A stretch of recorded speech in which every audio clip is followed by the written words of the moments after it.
Halo, nama saya Yutaka dari kelas 11 IPS 3.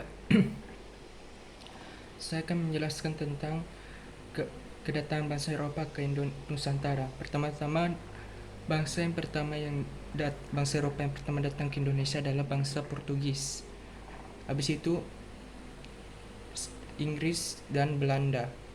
Pertama-tama perancangan kolonialisme Inggris dengan Portugis gagal karena kehostalisasi penduduk Nusantara. Belanda pertama-tama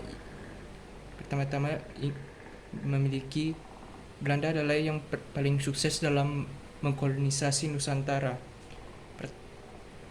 Pertama-tama Belanda ingin berdagang rempah seperti kopi,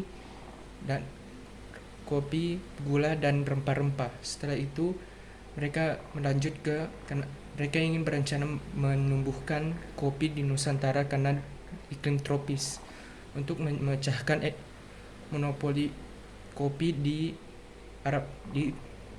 Arab Saudi dan negara Timur Tengah. Habis itu Belanda mulai memilih hal yang lebih militeristik seperti strategi divide and conquer, artinya memecahkan dan menyerang. Dengan teknik ini mereka berhasil mengalahkan beberapa kerajaan Nusantara dan mendapatkan Nusantara secara seluruhnya. Pemerintahan Belanda berlangsung selama 300 tahun, tetapi memiliki beberapa pertahanan dari penduduk Nusantara yang cepat dihancurkan. Pemikiran nasional mulai tumbuh di sekitar tahun 1910 pada Perang Dunia Pertama. Waktu itu para pemuda yang berpendidikan menginginkan hak-hak yang sama dengan orang Belanda dan ingin memiliki hak untuk memerintah sendiri, tapi ditolak Belanda.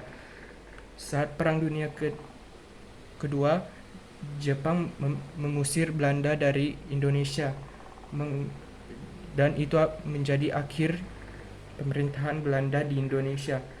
Karena waktu itu Belanda di tanah aslinya sedang diduduki oleh Jerman saat Perang Dunia Kedua, dan mereka lebih fokus kepada tanah kolonialnya di Nusantara. Mereka berhasil diusir oleh Jepang saat Perang Dunia ketika Jepang berhasil menduduki Nusantara pada Perang Dunia Kedua. Tapi keberadaan Belanda